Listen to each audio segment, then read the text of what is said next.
Welcome to the Heartful Parent Podcast. I'm your host, Christy Keating. In this podcast, we talk about it all, our parenting, our partnering, and our professional lives, because they are all a part of us, and we were never meant to do this alone.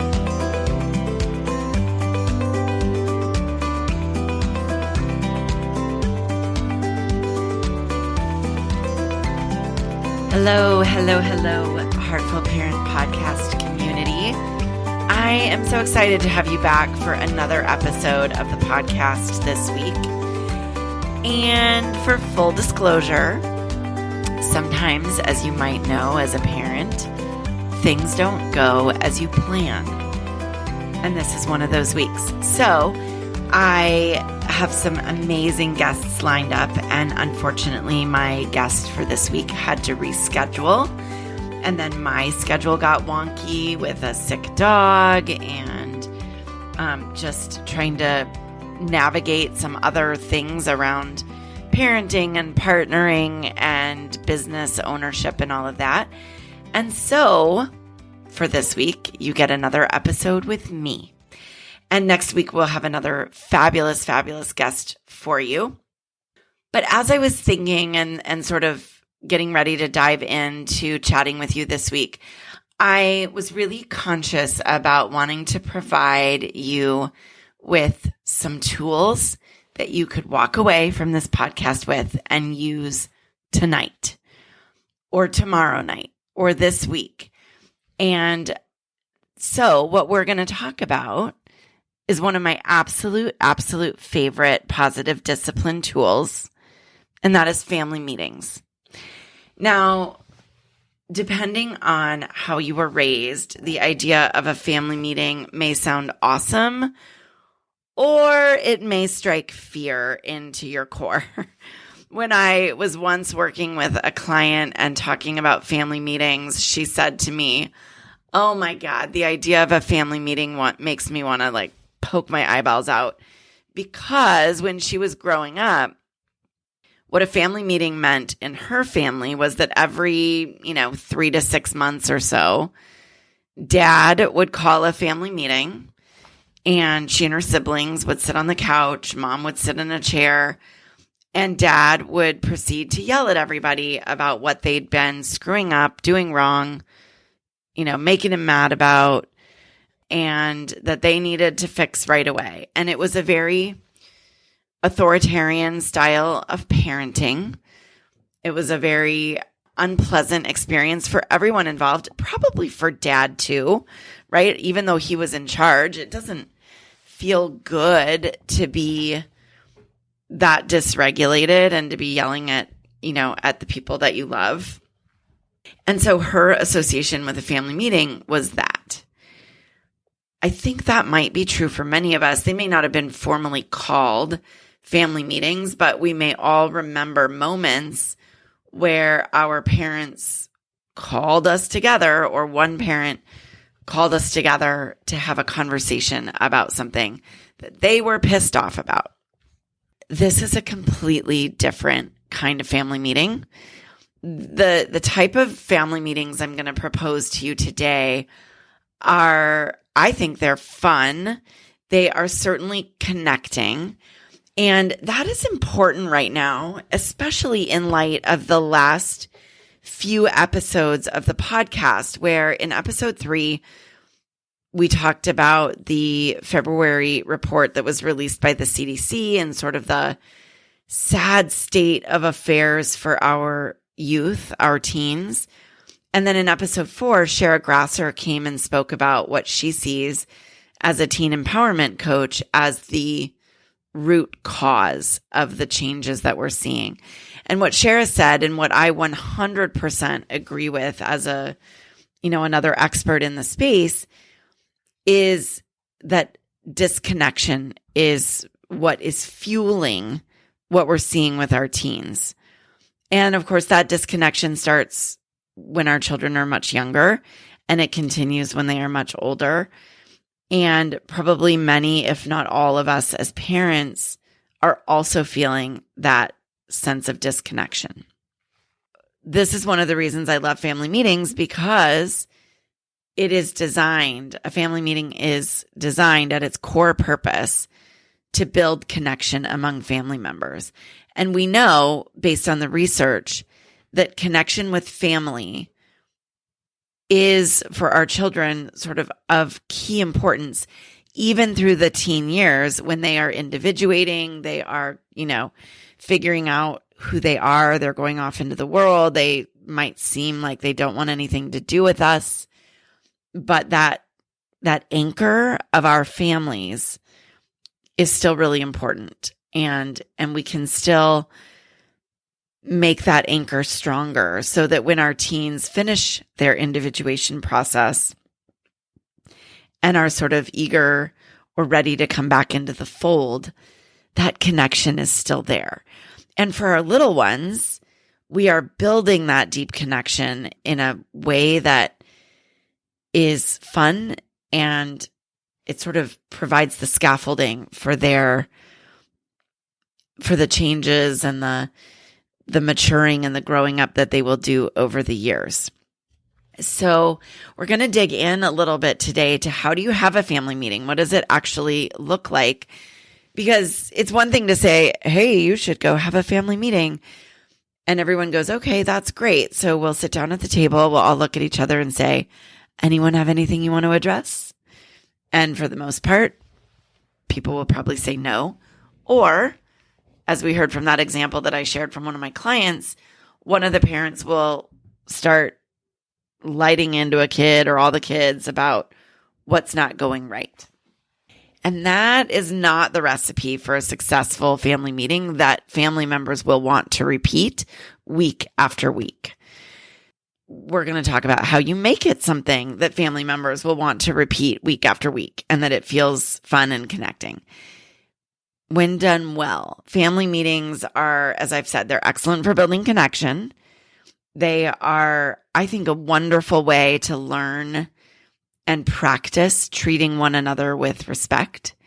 I hear a lot of parents say, my kid is so disrespectful, or they're never kind to their sibling. And family meetings are a great way to create and build up mutual respect in a family, which is a critical component of good connection.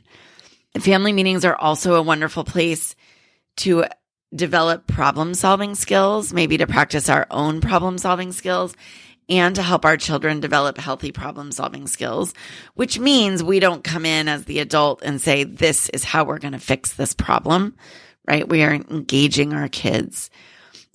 And in the process of that, it really helps enhance cooperation and closeness.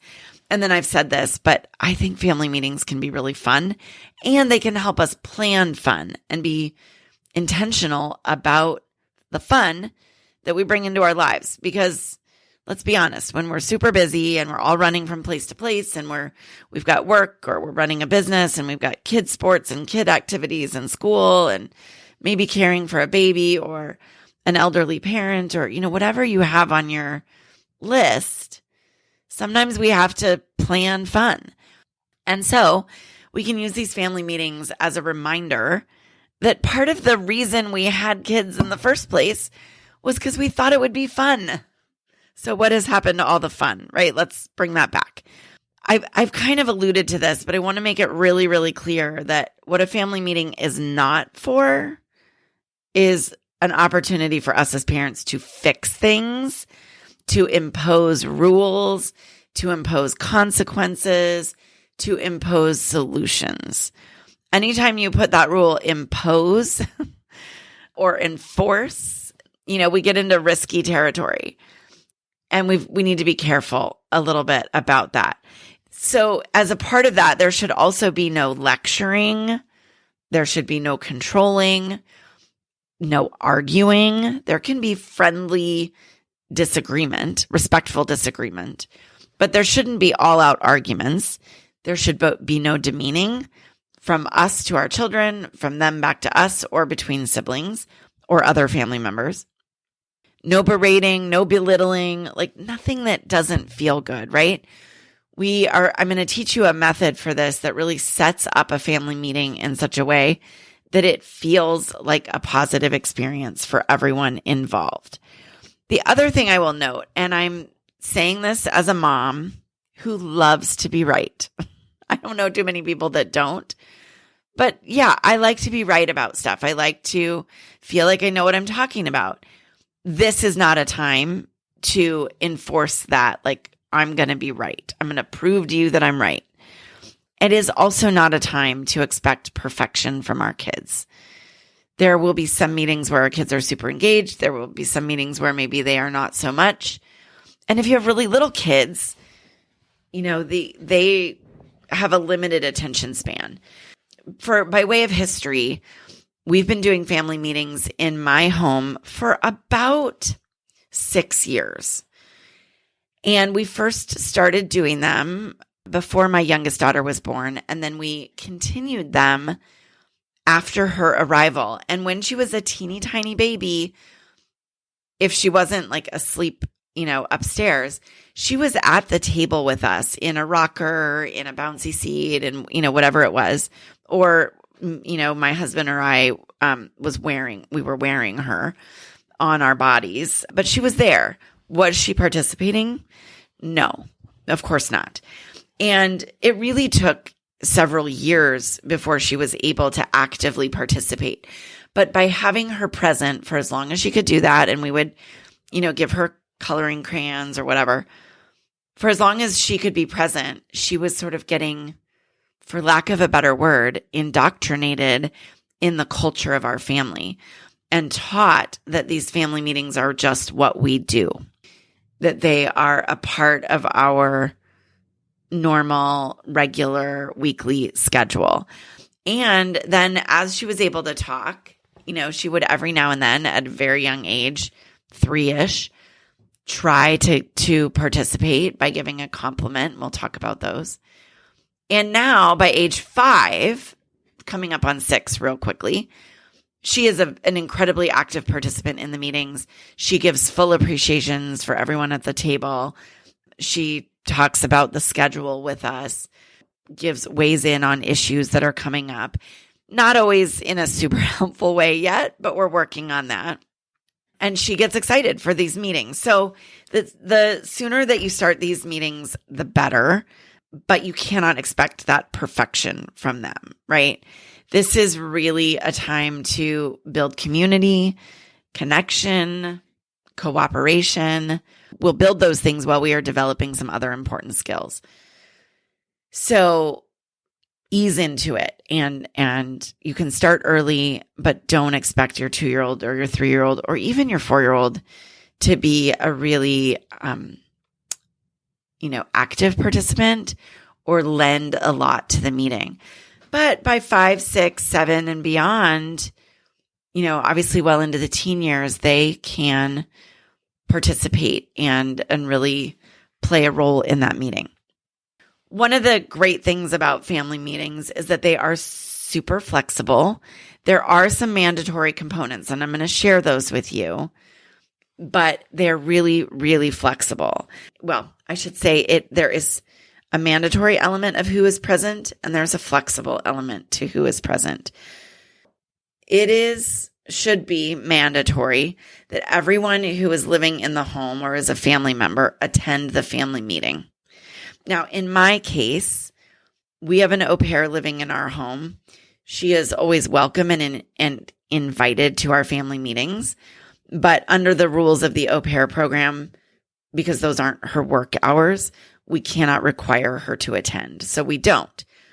But when we have family staying with us, or if we are traveling with family, we wrap those family members, grandparents, whoever it might be, we wrap those family members into the family meeting. And we teach them how to do it. This is not something either my husband or I grew up with. So yes, everyone who lives in your home, who you can make be there, you should require to be there. Anyone else who lives in your home should be invited, or who is staying with you should be invited. Obviously, you're not going to force a visitor to attend, but you can invite them. And then we get to the required elements. And there really are, I would say, 4 required elements to any family meeting to make it a truly productive, effective family meeting. Okay. So the first one, and this should be the first thing that you do, is when everybody sits down, you hand out compliments and appreciations. And what this looks like, it can actually, to be fair, it can look a number of different ways. I'm going to tell you what it looks like in my family. So in my family, it is, we go around the table and each of us shares an appreciation for every other person at the table. And then we turn that on ourselves and share an appreciation for ourselves. And it's generally time boxed to the previous week. So something we appreciate about that person in the previous week or so. Now, with my little one, sometimes time is fluid for her. And so she can't remember what happened when. And so, she will sometimes share appreciations that aren't super timely, but we don't, again, because we're not expecting perfection, we don't sweat it. But you share an appreciation. And then, as I said, you turn it on yourself. Why do you turn it on yourselves? So you do that because it helps kids express pride without bragging about it in a rude way, or rubbing it in a sibling's face or a friend's face. And it helps them see and understand what others do for them. So that so-called invisible labor, which we are going to dig into in the podcast.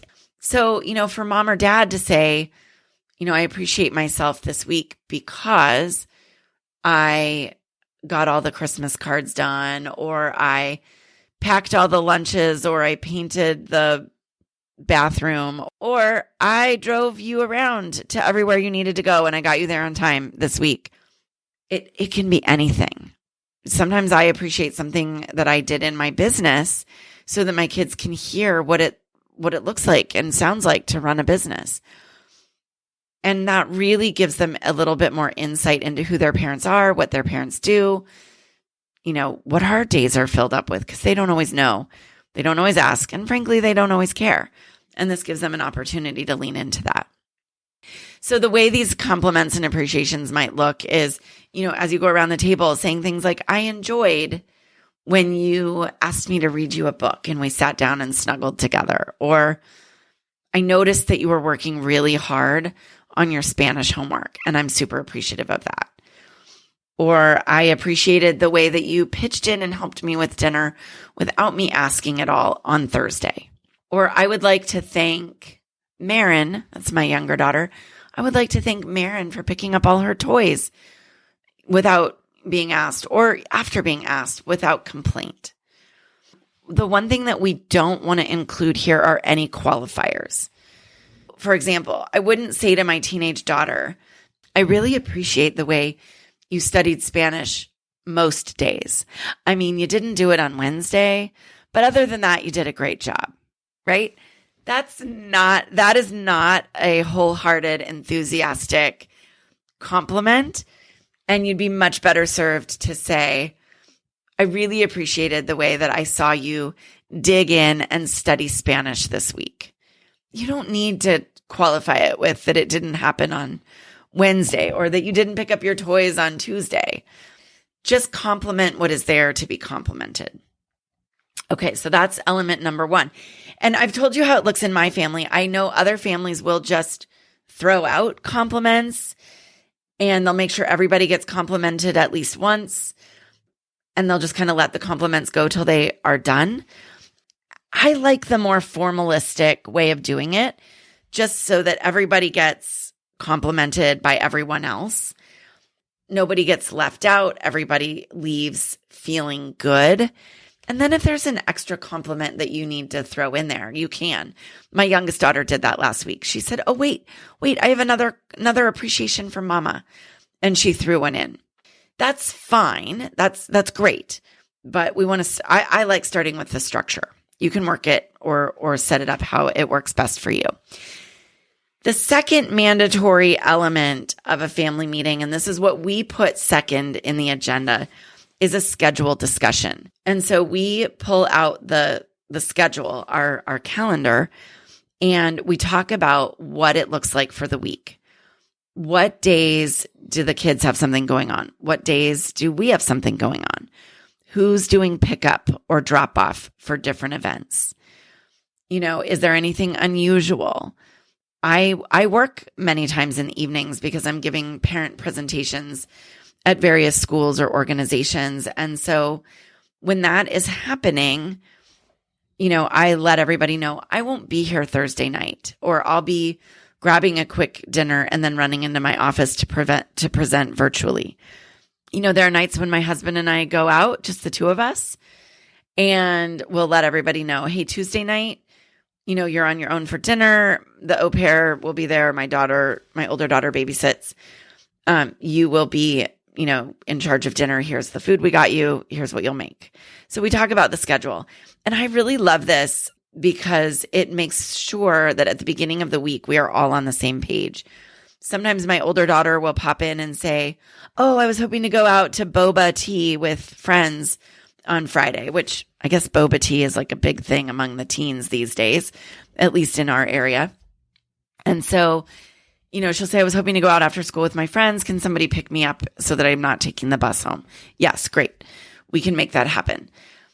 And so it gives her an opportunity to kind of fill us in on anything she needs. This week, for example, she said, I have a field trip coming up and I'm going to need a permission slip signed. Okay, no problem. So that's the schedule element of it. Another reason I really love this from a safety standpoint is, and this applies whether you have an infant or not, but it makes sure everybody knows who is picking up when and where. And doing drop off. So if you have an infant, we've all heard those terrible, horrible stories where a child, the schedule is out of sync and a child gets left in the back of a car.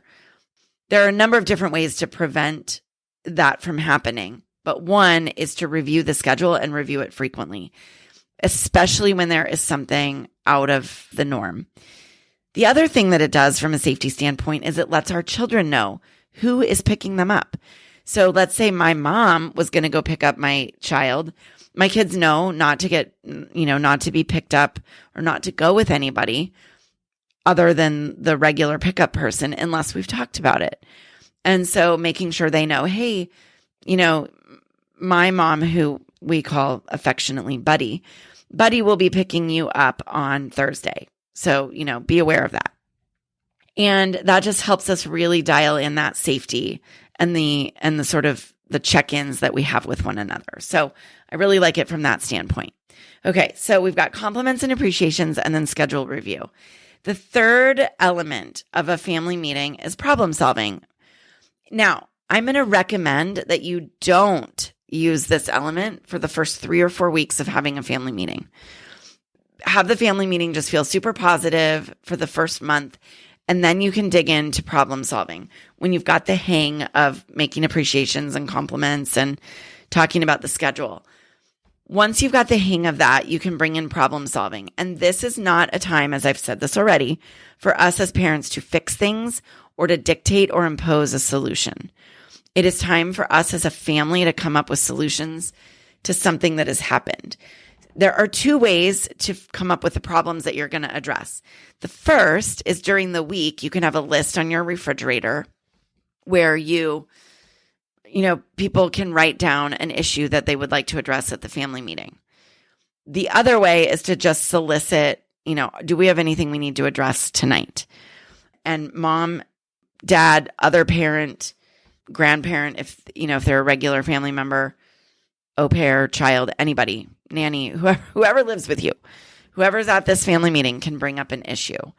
And so you do this in 2 ways. First, you start by reviewing last week's issues and the solutions that you reached, and then you address any new issues that are coming up as a household or between family members. So let's say you see that your kids are fighting a lot. You might say, so the issue I'd like to raise this week is the relationship that I've seen between, Hannah and Oliver. Hannah and Oliver, these are not my children, but Hannah and Oliver, I feel like I've been noticing a little bit more bickering and snarkiness and disrespect between the 2 of you. Have the 2 of you been noticing that or feeling that this week as well? Or Hannah might say, I'd like to raise the issue of Oliver always calling me names and making fun of me, or whatever it is, right? And then what we do is we might ask some questions out of curiosity. What's being said? And this is without blame. There's zero blame. What's happening? What do we think is contributing to the problem? Is anything going on between the two individuals involved? Et cetera, et cetera. We get really curious. And then we say, all right, let's brainstorm some solutions. And everybody is welcome to throw out solutions, possible solutions. Now, Hannah might say, my solution is for Oliver to never talk again. Well, okay, great idea. Let's put that on the list. You can write down every solution knowing that not every solution is actually a good one. Because once you have all the proposed solutions written down, then what you're going to do is you're going to look at each of them and you're going to ask, do they meet the criteria of the 3 R's and an H? Okay, here's what that means. Are they related? In other words, are they related? Is the solution related to the problem at hand?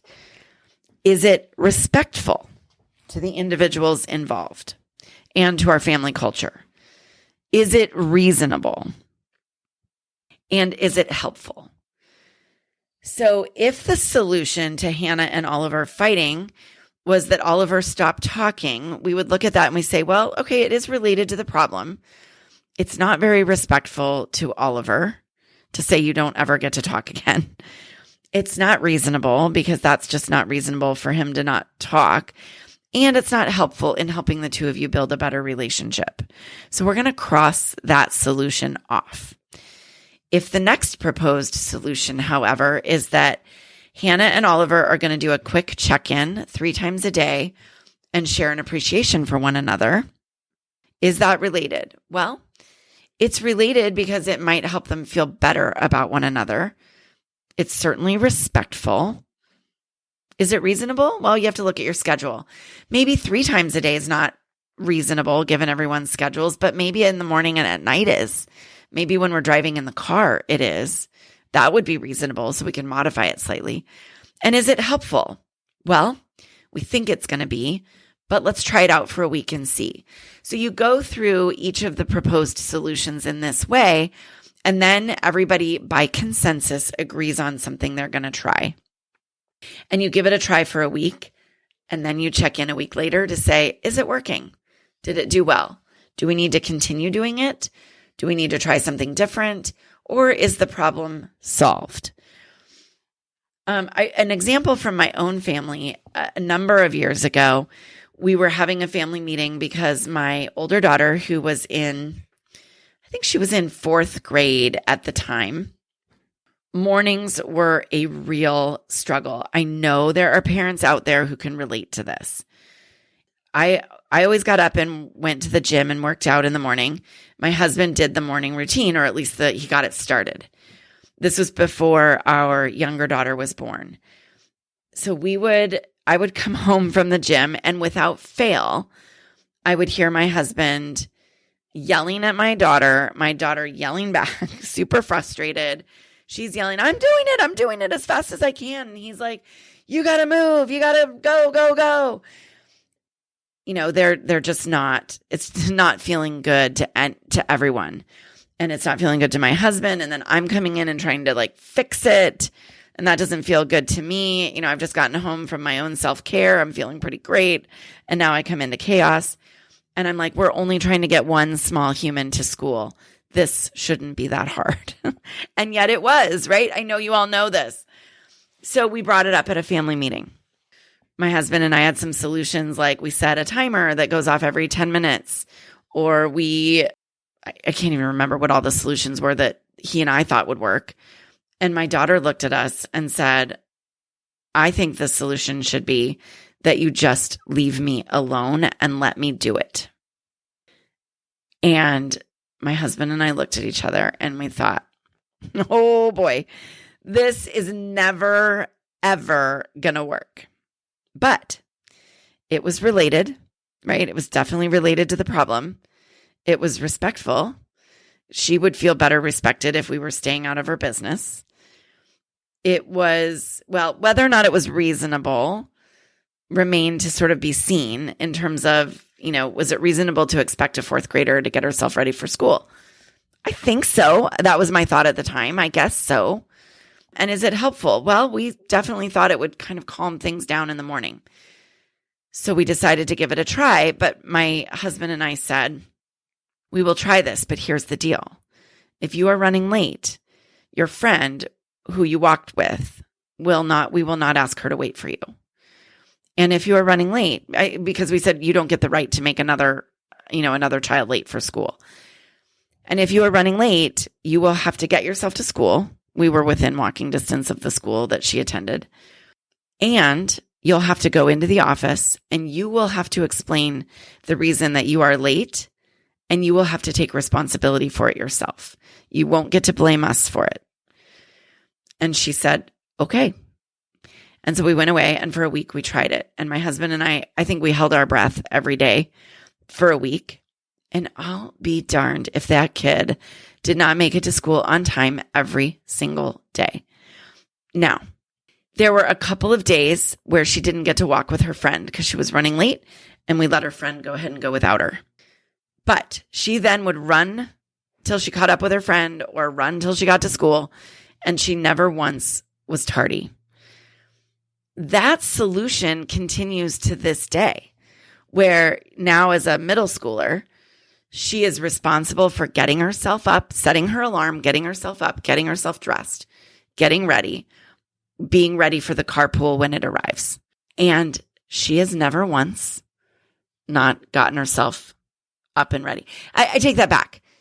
I think maybe one time she accidentally turned off her alarm and we were like, oh, Macy, you got to get up. So we woke her up. But that was really once. She gets herself up and she gets to school. So that solution turned out to be a sustainable one for our family. So that's how you problem solve. And if the solution doesn't work, then you go back to the drawing board. If everyone cannot agree on a solution, it does need to be by consensus.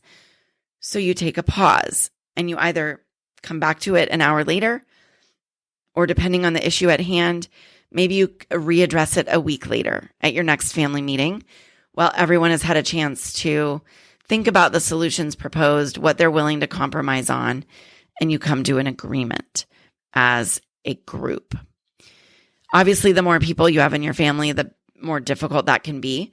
So if the problem only involves two people, for example, they are really the only ones that have to agree to the solution. Again, provided that it is related, respectful, reasonable, and helpful. Okay. After problem solving comes the fourth and final mandatory element of a family meeting, which is really two parts. So part 4A is to do something fun. Eat some ice cream, go for a walk together, play a card game, whatever it is. It can be pretty quick and easy. And part 4B, plan something fun for the week. Maybe on Friday night, you're going to do fondue for dinner or go to a food truck or watch a movie. Or on Saturday, you're going to go for a hike or go skiing or whatever. Again, these don't need to be big things. They don't need to be expensive. They don't need to be outings. They can be right there in the comfort of your own home. But there's something that people can look forward to for the week. So just to review, the four mandatory elements of a family meeting are compliments and appreciations, schedule discussion, problem solving and finding a solution that is related, respectful, reasonable, and helpful, and then doing something fun and planning something fun. There are some other optional ways that you can run a meeting. Some families like to formalize it even more than my family does by choosing someone who's sort of in charge, like running the meeting and, moving people along, someone who is the scribe. In other words, they're going to take notes on the meeting. And some families who have trouble being respectful or talking over one another will use something like a talking stick or some object that you pass around that unless you are holding that, you don't get the floor. That can be a way to make these work for families or kids who are a little bit more rambunctious. Now, when your kids are young, these family meetings should not last more than 10 or 15 minutes. As they hit those teenage years, if there are more problems to address, even late elementary, teen years, they can go 20, 30 minutes if need be. But you don't want to make them overly long. You don't want to make them feel like tedious, because if you do that, nobody's going to want to attend. So you don't want to address more than, I would say, 2, maybe 3 problems in any given meeting, because again, it will turn too long and it will get too tedious. Some other elements that you can include in your family meeting, if you have time or if you'd like to just rotate things, you can have a discussion of family work or who's responsible for what in the coming week. I'm a big fan of family work. We will inevitably have some episodes of the podcast about the importance of family work and children doing chores and participating in the work of the family. And so a family meeting can be a great time to divvy up those tasks. You can, if you do special time with your child, which is one-on-one time, you can plan that at the family meeting. Sometimes it's helpful when you're doing appreciations for each person individually to share a personal failure or room for improvement. I'm a big fan of failure. I think failure is what helps us succeed. It's a necessary component of success. Sarah Blakely, who's the founder of Spanx, the, undergarment company, she tells the story that her dad used to ask her and her brother at every family meal or at many family meals, tell me something that you failed at today. And that he would be disappointed if there wasn't something they had failed at, because he'd say, then you're not trying, you're not pushing your comfort zone enough. So if that is something that is important to you, and the idea of normalizing mistakes and normalizing failure and taking responsibility can be something you can weave into your family meeting. We do that occasionally, but not every week. You could have a current events discussion. If you want to, if you're a family that cares deeply about what's going on in the world and you want your kids to be informed in an age-appropriate way or to be able to sort of control the narrative a little bit, you can talk about that in a family meeting. You can have a money or finances discussion. If your child gets allowance, this might be a great time to review their spending and their budget. And are they saving, donating, and spending? And in what proportions? And what does that look like? You can have a discussion of family values. Sort of if you have a family mantra, how are you all doing on your mantra? You can, we sometimes bring family discussion cards, into our family meetings where we ask just questions, like kind of get to know you questions. Meal planning could be something that could happen in a family meeting. And anything else that feels like it would be valuable to you and your family. The caution here is I just listed off, I think, 9 different things that you could, that are sort of optional add-in elements to a family meeting. Those are great, but if you try to do all of them or even most of them, you are going to be sitting there for an hour or more, probably more. Nobody wants that on a weekly basis for a family meeting. Please do not use this as a way to torture your children. This is a way to build connection and cooperation and community with them. Okay, so keep it fun, keep it light, keep it cooperative. And if things start to get tense or derail, take a pause. Everyone can take a deep breath. Maybe do an appreciation again if you need to. That in a nutshell is how you have a family meeting. I think they are one of the most incredible ways to stay connected to our kids, to stay in tune with them, to keep them connected with us, and to keep everybody safe, healthy, connected, happy, etc., and working together in a respectful way. I hope this is helpful to you. I will challenge each and every one of you listening, as soon as you hit stop on this podcast, flip over to your calendar, whether it's on your phone, on your, on a paper calendar, wherever it is, and write down when you're going to do your first or your next family meeting. And then shoot me an email at Christy@the Heartful Parent and let me know how it goes. In the meantime, don't forget to subscribe or follow this podcast on your favorite podcast platform. And if you are so inclined, drop a review in there and maybe 5 stars just to help us get the word out to more listeners. Thanks so much for being a part of this community. I'll see you next week.